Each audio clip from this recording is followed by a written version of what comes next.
Hello and welcome to the channel. I'd like to give a big thanks for tuning in today.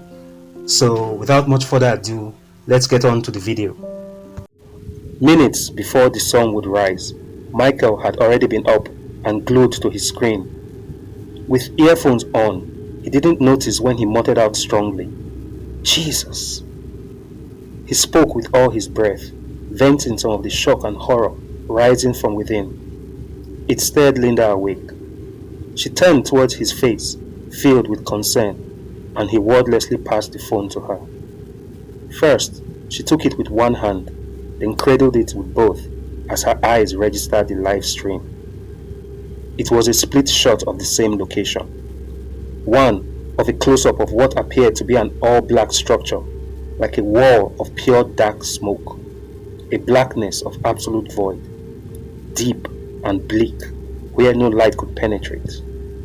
It appeared solid at a glance, yet you could immediately make out a writhing motion across every surface of this inky darkness. The shot was in a residential neighborhood. Green grass and a paved driveway could be seen leading up to the black manifestation. Police officers had set up a cordoned area, preventing reporters and onlookers from getting too close to this bizarre phenomenon. The second shot was from a drone camera soaring high above, giving a bird's eye view as it circled around the same building, obscured by shadows. Beyond the radius of the black manifestation were signs of a living family, parked cars, bicycles, and a tended garden. This shot had panned upwards just as Linda had started watching. The darkness stretched up to about 60 meters from the ground, completely encompassing the house. Above the building, there is movement. This huge mass of darkness shifts as if dancing and swaying in writhing motions.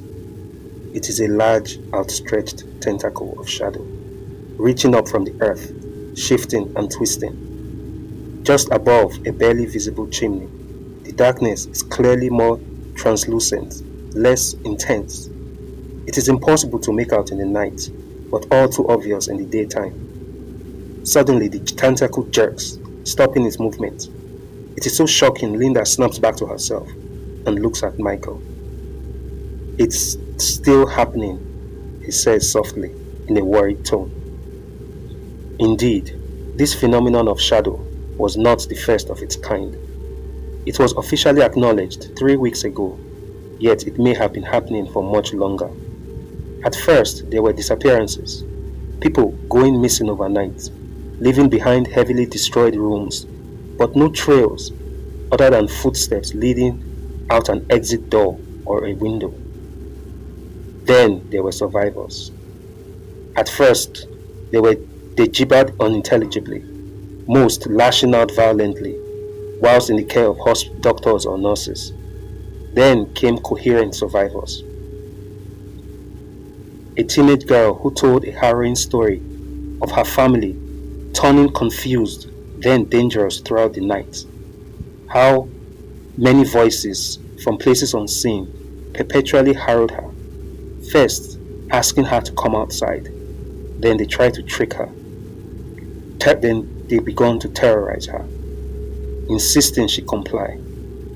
One by one, everybody around her gave in after being pushed to the brink of paranoia and insanity, driven mad by every auditory hallucination only an insidious mind could concoct. With each near-identical story came greater disappearances, until video evidence began to emerge. Whatever this was, it moved closer to the cities.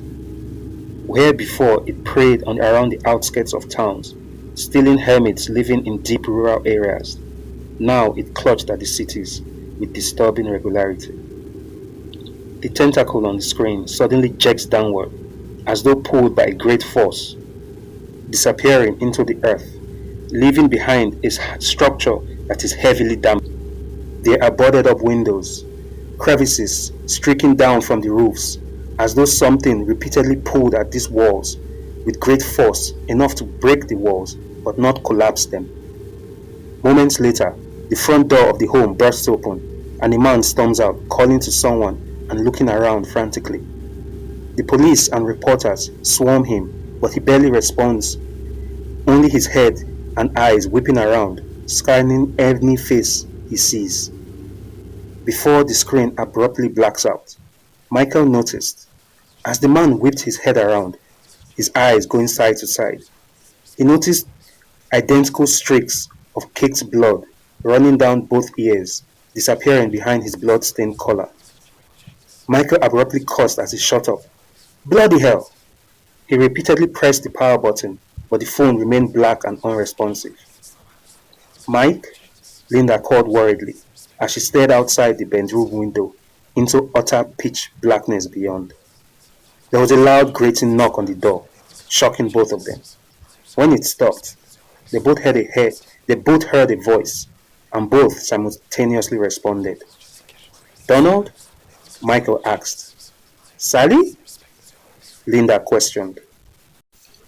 If you made it this far in the video, thank you for watching. If you enjoy this kind of content, please give us a like or share with those who you think might also enjoy it.